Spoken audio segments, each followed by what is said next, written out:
Do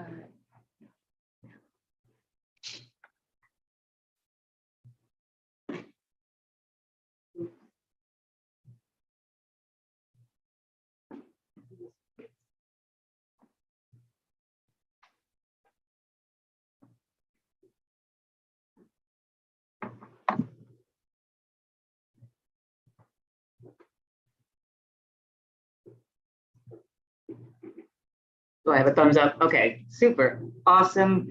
And thank you everyone for showing up for day 2 of the Boston Poetry Marathon. We are in the Community Church of Boston, which is a great church, one of the good ones.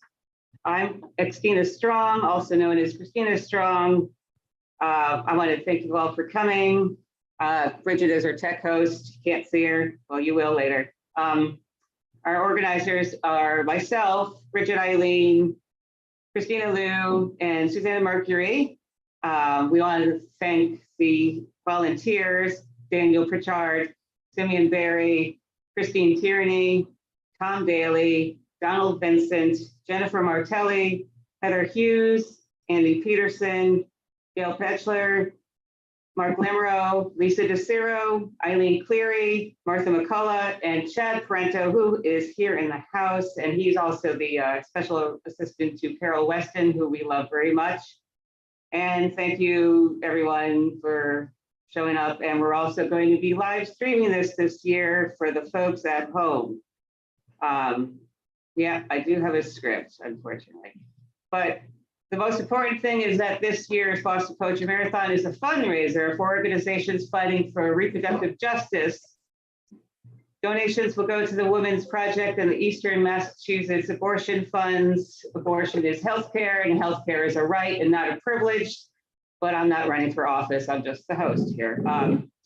Admission is free. You could donate to those organizations on the website, bostonpoetrymarathon.wordpress.com. There's a donate button. Also on the front page of that is links to our live streaming in case you're at home or you want to look at it on your phone while you're here, that's fine too. Let's see, Friday night, it's not Friday anymore, but one of the reasons that we did Friday night was a memory to our friend, Ben McFall, who is one of the greatest people on the entire planet. And his memorial service was last night, and we are thinking of them.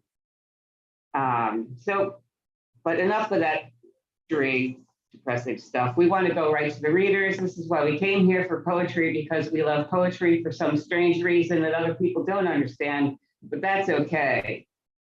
So first we have up is Edna St. Vincent Millay. No, unfortunately, she's not here. And neither is Margaret Fuller. But we do have Eliza Jarrett, Marty Kingsbury, Jennifer Martel, Samantha Sheffer, Jessie Diamond, and Natalie Lylan. And first up, we have Eliza Jarrett.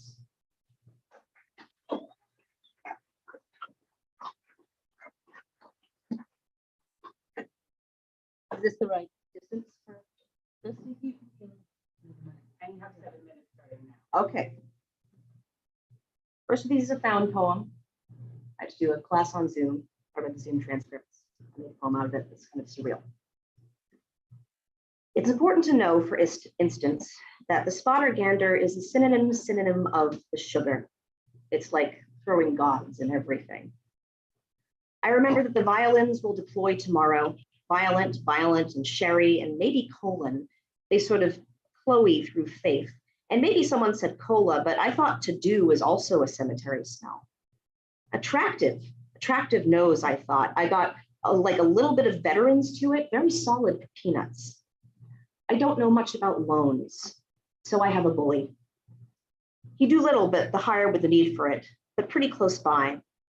I am just about the same amount. Will definitely recommend bye-bye.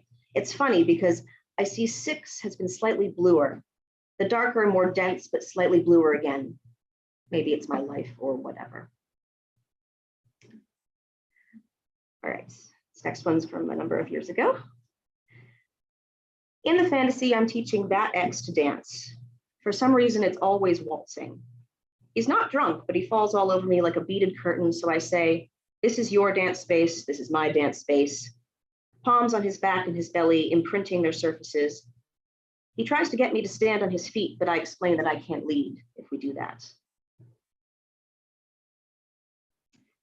I flew to San Francisco to get lost, and I got it, but I lost it when I came back. Fleeing the Embarcadero up a million hills, down the collarbone of the tenderloin, a finger trip tracing its sensitive skin, absorbing its terrible musk, to the hate where I stood in a tattoo shop, wondering whether a rose would be okay and left without anything. My feet hurt by the time I hit the bar. I had 3 beers and took advice from the locals about buses and texted my exes, photographs of hills swollen with sun and the sea conducting its billions of tiny explosions.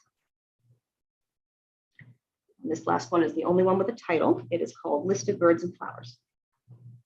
List of birds and flowers. List of birds and flowers. List of birds and flowers. Reference to history, a chopped off chunk of worm that makes no sense alone, but wriggles in a circle anyway, radiating mucus. Something happens in a house that probably explains some things, but we've no time for that now. Time for a list of birds and flowers. List of birds and flowers, list of birds and flowers. A fat moon straddling a wet horizon calls itself another name. It is smug and sloppy, salivating on scenery.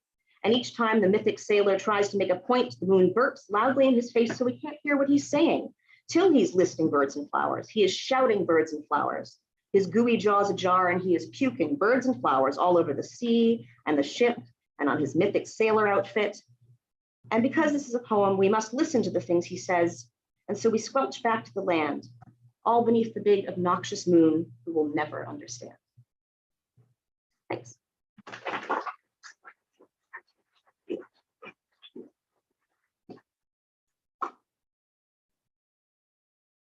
You came in shy on that. You had another 3 minutes to go.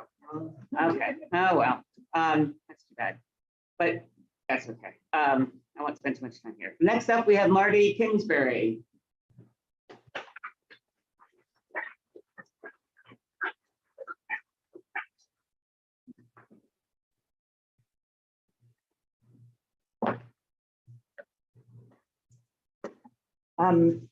I'm actually going to be reading a chapter out of my novel because I believe even in a novel, there should be time for poetry. This is a scene between my heroine named Teddy and her little brother named Adrian. Teddy is 16, Adrian is 12. Adrian has been blind since he was about 7 years old. And this is a moment when Teddy is trying to describe to him color.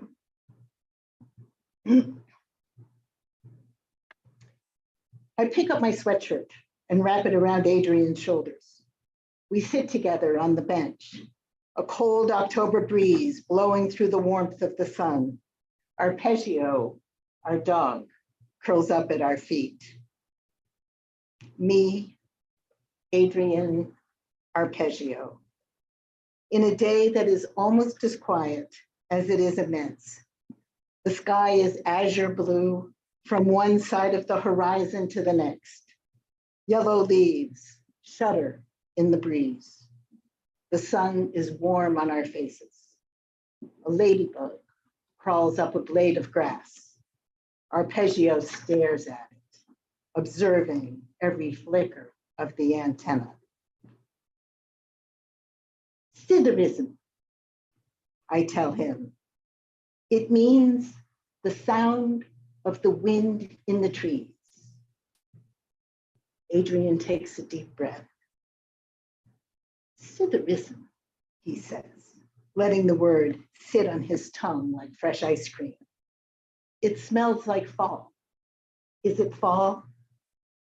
Yes, little buddy, it's October. Fall in the mountains. Can you hear the breeze? Yeah, but I miss the colors. I remember they used to be so pretty and so many of them. I remember that too. Do you see them in your dreams? Sometimes, but when I wake up, they all seem to run away. I remember people sometimes and the things that happen, but colors, His hands dance in front of his face. They're like fairies. They disappear under the mushrooms, and his hands slither into the horizon. I laugh. I've always taken color for granted. Tell me, Teddy, what colors do you see? There are so many. It's fall and the trees are turning all these beautiful colors. The mountains look like fire, all red and orange and yellow. Red? Yeah.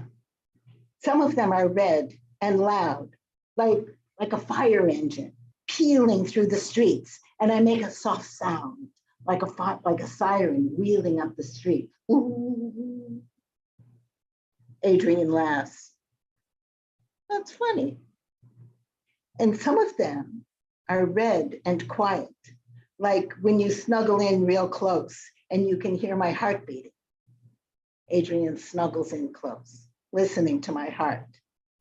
Dad and Uncle Tony talk, and for a second, I strain to hear what they're saying, but their voices are muffled. I wrap in close, or like when when the embers in the fire die down, it fills the room with warmth. Can you feel the glow of the fire? I can. And then there is yellow, I say. The birch trees turn yellow. The birch trees are the ones with the paper bark. Adrian nods. His body relaxes into my arms. And yellow is, gee, let me see. Yellow is the taste of fresh corn in August with butter melting all over it. It's sticky. And yellow is sweet, like ripe bananas. Well, before they get too mushy. And yellow is the sun. I remember that, Adrian says. Yes, and today it's soft and warm. I think I'd like to sleep in yellow. I'd be happy to sleep in my own bed. We sit side by side for the longest time while the cicadas whir in the trees. Blue jays come and go. Robins and cardinal fill the air with song. Every color, large and small, is alive. Teddy, Adrian takes my hand. Thanks for coming. I'm not afraid when you're around. I give his hand a squeeze. You are something else, Adrian, like no one I've ever met. A chipmunk rustles in the tall grass and runs up a tree. Who's coming? Adrian says. No one. That was a chipmunk. No, really, someone's coming. And damn if he isn't right.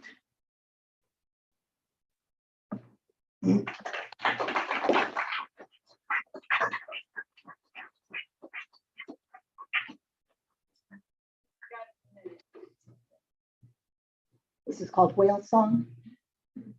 Sing awe for the flesh that fattens these waters. Sing awe for the comfort of seas. Sing labor for birthing the beautiful whale. Sing as a whale sings of seas. Thank you.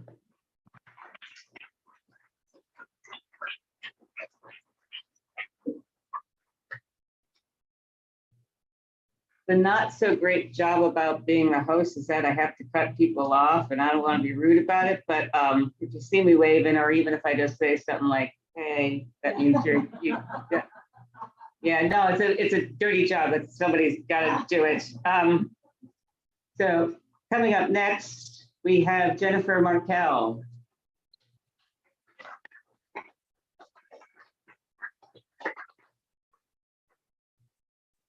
Thanks everyone for being here, the organizers who made this happen. Quite a feat. Okay, so since we're here in Boston, I decided to start with a poem about a famous Bostonian, which is Degas' bronze sculpture, Little Dancer, age 14. was made in 1880, and she lives at the MFA in real life, but not in my poem. Fourth position. Am I too close to this, or it's okay? Okay. Fourth position after Degas. She's been on exhibit too long, satin ribbon nibbled by flies, delicate web for gauze skirt unraveling. She won't play favorites, though she's keen on the green-haired boy who visits Wednesday afternoons, who fondled her ankle once when security wasn't looking. She dreams of him wheeling her through the Fenway on handlebars, scattering seed for starlings and chickadees. Tendu, piqué, a bow to Degas, she rides on through Boston Common, the public garden, tosses her slippers in a bed of decaying tulips. A kiss goodbye, then she sidles up to a sweet talking swan who ferries her away. This is another poem about art. Late night art opening. We argue, oh, and this is a pantoum, which is kind of a circular form. Late night art opening. We argue about a painting, nude men picnicking on tipsy rocks, a plate of pears, an amber sky. You paraphrase a poet, ask, what's at stake? Nude men picnicking on tipsy rocks. Perhaps they're not hungry. You paraphrase a poet, ask, what's at stake? Perhaps they've had their fill of poets and pears. Perhaps they're not hungry and nothing's at stake. Perhaps they've had their fill of poets and pears and all that's left is a sigh. Nothing's at stake. We argue about a painting and all that's left is a sigh. A plate of pears, an amber sky. And because of the fundraiser, the theme of the fundraiser, and the devastating reversal of Roe v. Wade, I pulled out this poem. I haven't read it much in recent years, but now it feels more relevant and important again to read it. To have and have not. The dress hangs in the back of my closet, apart from the wool skirts, the sweaters and boots of New England winters. Worn once to synagogue 30 years ago, its black velvet bound my loss.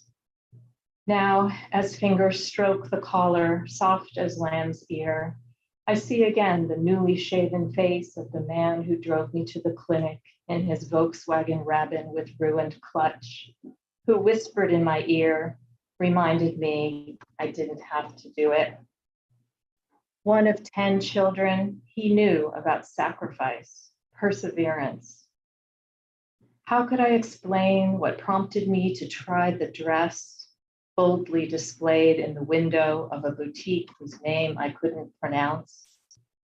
The saleswoman, aloof as the call, drew back the dressing room curtain, her face clean of emotion.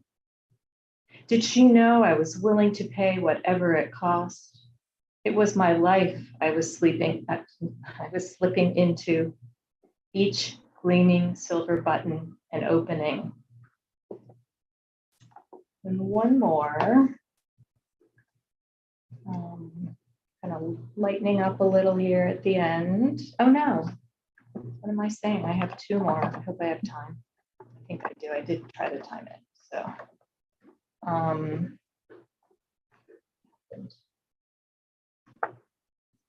sorry. No, I think I just have the one more. Milkweed, Mount Auburn Cemetery. And this poem is dedicated to Dr. Christine Blasey Ford, who you may remember testified against sexual assault by Brett Kavanaugh. And he later went on to be on the Supreme Court, who just did the damage described. So milkweed, Mount Auburn Cemetery. Ripe pods have burst and seeds are rising on silk tides over the weeping pagoda tree, Victorian statuary inscribed his wife. over the tower dedicated to the founding father. They flit past the graves of suffragists whose voices were mocked in their time. They shimmer, a fitful vision one day will take root. Thank you.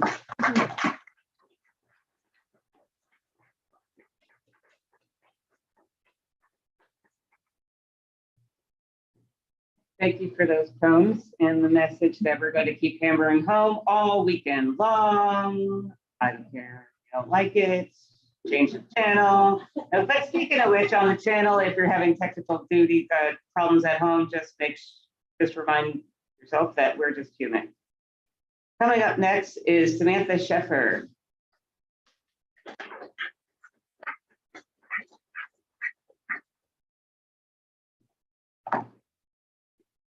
Thank you all for doing this. I think it's a marvelous event, and I know it takes an awful lot of people. Hard harvest.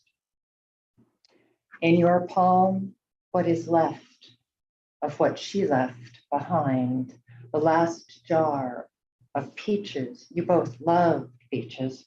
Talked of them impatiently in June, drove east to arid heat for first harvest.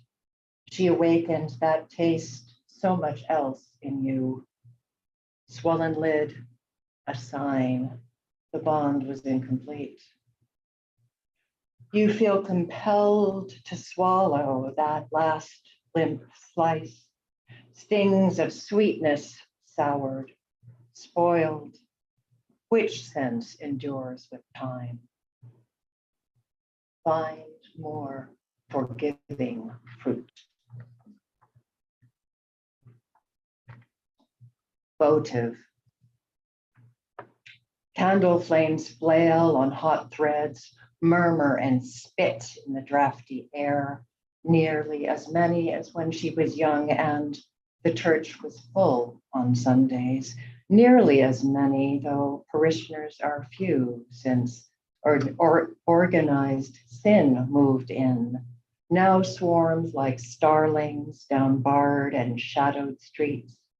Breed in iridescent, rose-colored sheen, forcing bonds of belonging from dealing and killing. Hooded sloucher stranded in a far back pew, son of another gilted Eve or sad sullied Mary, boxed in by hard dark wood, quakes silently. Surviving sinners brag but can't confess, nor trust in absolution.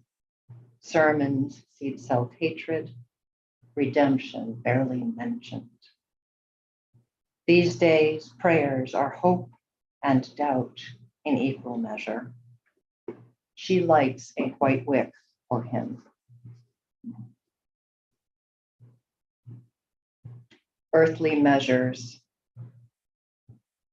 On the night of the afternoon, a large inch-long inchworm landed soft green on the dark arm of my lounge, prompting me to finally learn from the device I'd been speaking to whether they transform. Yes, to geometer moths from ancient Greek, the earth and measure. A superflower moon held still round midnight in the bathroom skylight, sped slowly into Earth's shadow, glowed red, a blood moon too, for fully 84 minutes.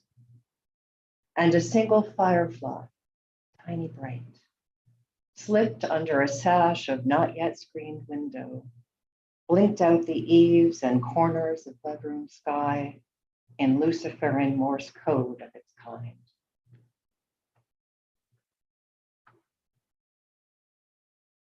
Origins of deception.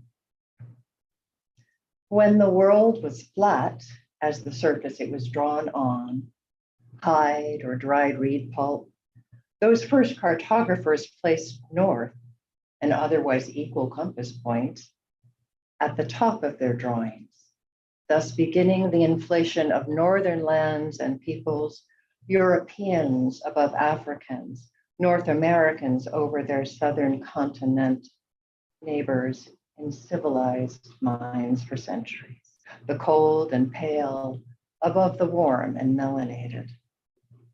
If map men knew a 3D view of Here There Be Dragons, would I have grown up with the plural visions of the globe? Australia, Argentina atop, without their names written upside down. Overhead, underfoot, overlord, underling, overling, underlord, understood. When the world was flat, there was as much or more below us as above, yet origin of sun and rain fixed our vision skyward. We are celestially pulled by our stardust remains. We revere peak experiences, though most peaks are inhospitable.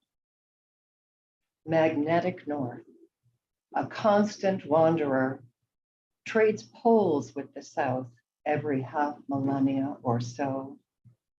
Reversal is immediate, overdue. One word, sorry. Last poem. September birds. I hear them surging south this morning, long before rose golden rays spread skyward from beyond the mountains. High above, in the darkest light, they call to each other, and I listen.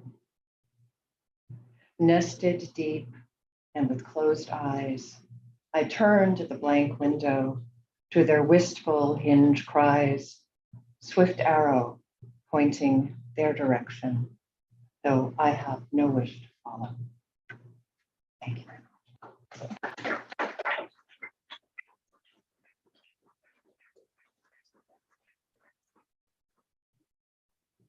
Thank you. Coming up next is Jessie Diamond.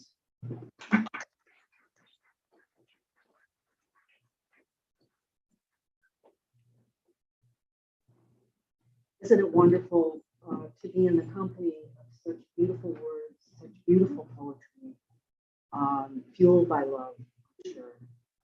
The greatest force in the universe, as far as I'm concerned. And on that note, I'm going to read you a love poem called Ode to a Lute. And these are 4 linked sonnets. Ode to a Lute, 1. In April, at the bottom of the stairs, we found a stringless lute. I saw it first, you claimed. Besides, you joked, you're Sephardic, a horse thief, whereas I, Russian, Ashkenazic, am no criminal.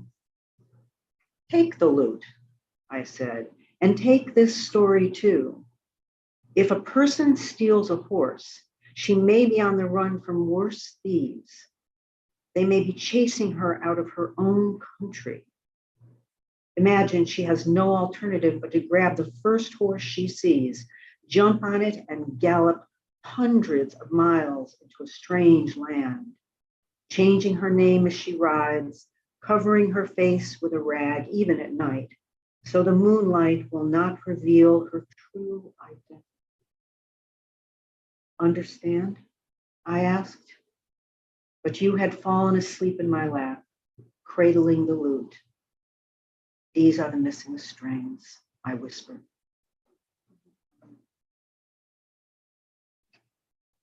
Two. I dream I am on a commuter train stopped between stations. I am strumming the lute when I look into the next car and see you reading poetry. Your hair is red, curly as when you were 18. Rising, I move through the door which separates us. I sit down next to you, and we begin laughing. Leaning over, I kiss your cheek, handing you the lute. I speak to you in Yiddish, saying, this dream is the song my heart sings. But weeping, you say, I live far away. There are children now. The doors open. You rise, leaving me sitting in this car filled with strangers. The doors close, the wheels begin turning, The train moves forward, back to this empty bed where the July dawn raises its humid curtain on this open air theater, and the southern wind hisses at me through green lips. 3. Mercury found a hollow tortoise shell tossed upon the beach. Its origin, like ours, was Egypt. Although the turtle's flesh was eroded, its nerves remained. Despite an echoing moan in the animal's soul, when the gods strummed those nerves, the cords sprang to life, and his fingers became falcon's wings. Apollo's story insists he invented the blessed bowl, fashioning it from his sister's bow, whose strings sang as her arrow flew. He must have stolen the bow. I won't be persuaded she gave it up. Perhaps they wrestled for the prize, as I once did for you. Why must it always be gods who make the sweetest music, lancing a woman's heart with a lyric? Mercury, god of casual love. Apollo, merely handsome. But I, a plain woman, a rabbit, spend loveless nights running from the moon's skinny knife through dry September grasses.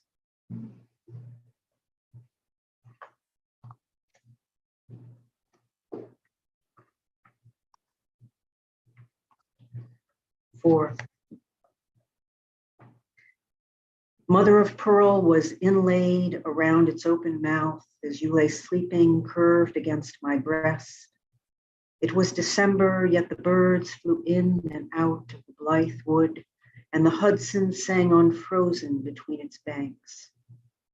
We traveled as far as the Lute, from the Nile to the Aegean to the Adriatic, to Venice, Rome, Paris, and Vienna, this diaspora of song with verses belonging to one poem. I await you here by the riverside where we parted. The schmata which covers my face is this poem. On my back, I carry a hollow tortoise shell. I pray you will find me, cradle me, claim me as your own. Time has eroded my flesh, but my nerves remain. I long to hear you say my name. Come, Liebling, end this Gallus. Sing me, bring me home.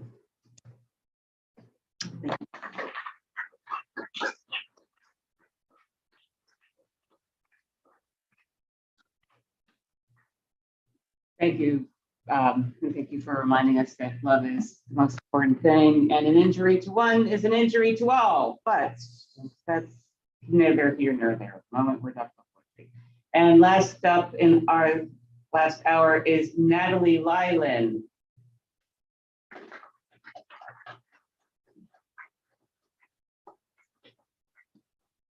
Thank you so much to the organizers.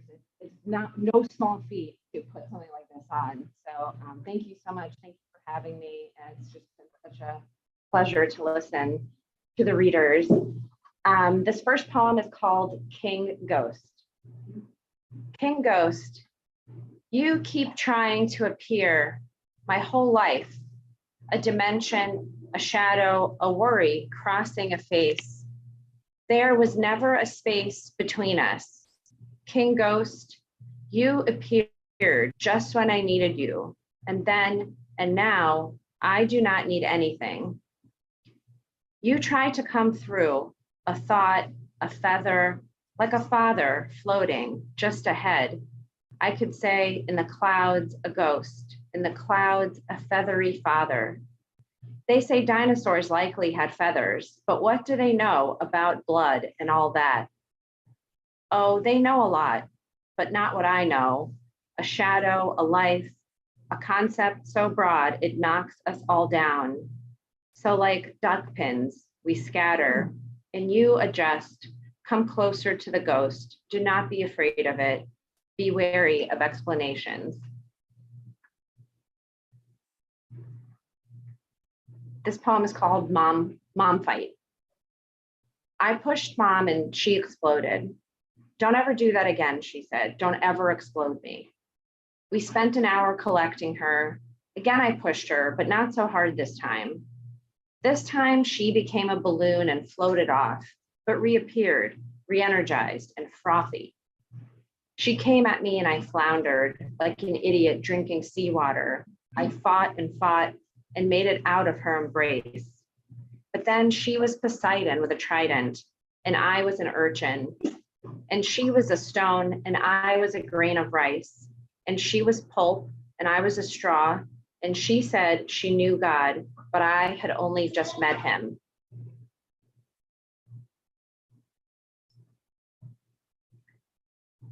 This poem is called I Had a Dream. I had a dream that God was my best friend. This is the grave of all the Jews, he said.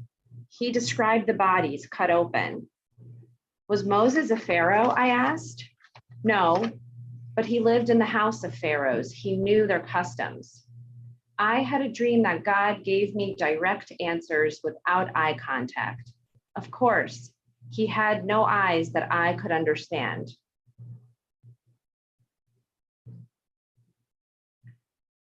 Lakes, likely. The whole thing is love. Look out the window at every lake, occasionally dotted with swans. Who cares when family doesn't care, doesn't follow the trajectory of your finger? Look at the water. Look at the sky where it meets water. An occasional sun sizzles as it slips in. Few know how to appreciate this. Leave them behind. Leave them all behind and admire. It's okay to create distance. Insert a lake between you and them. And when they shout at you from the other shore, just nod and point to the smattering of swans. Look at these swans, you can shout. Look at all this water.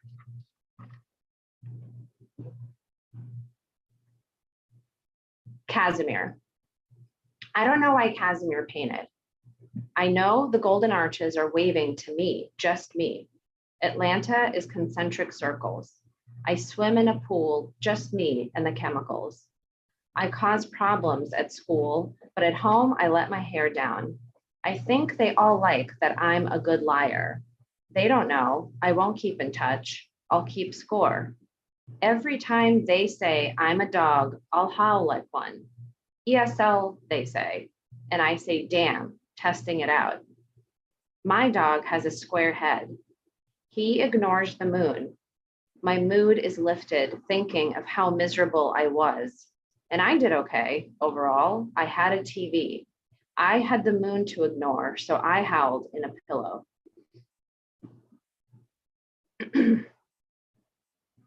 This poem is called Are You Crazy? God gave the Torah on the smallest mountain. This was to keep us humble, to keep our arms crossed and in robes. We kept our heads down, mouths drawn on, in red lipstick. The drones were out, humming the hymns, and we were on their radar.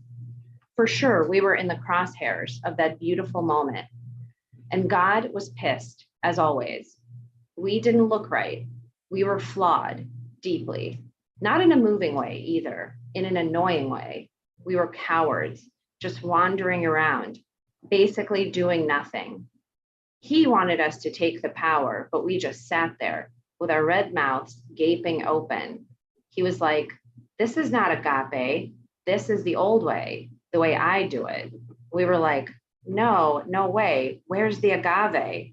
And he was like, no, no, oh my God, no.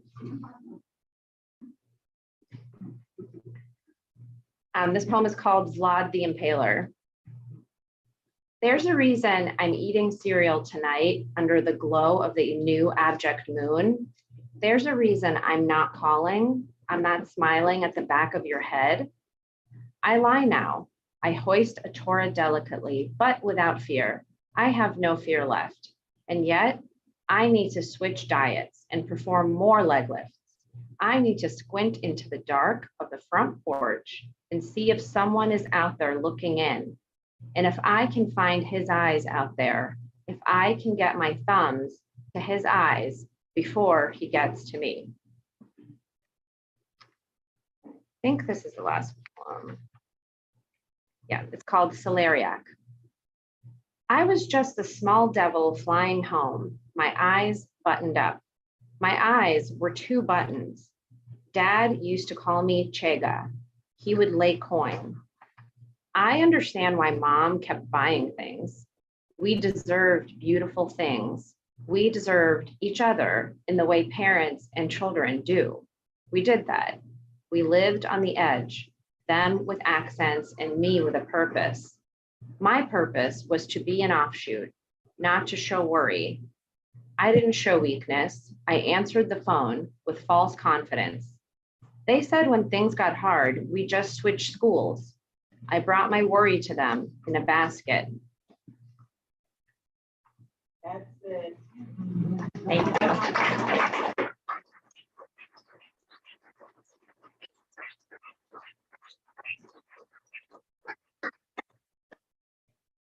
Thank you to all the readers in the first round. We heard Eliza Jarrett, Marty Kingsbury, Jennifer Martel, Samantha Sheffer, Jesse Diamond, and Natalie Lylan.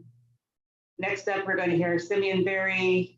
I didn't look around the room to see who's here, who's not, but hopefully we're going to hear Simeon Berry, Jennifer Martelli, Aaron Kiley, Clay Brontry, Jack Miller, Darren Black, and Heather Hughes, and stick around for the whole night if you are able and can do that. More power to you. Yes, thank you.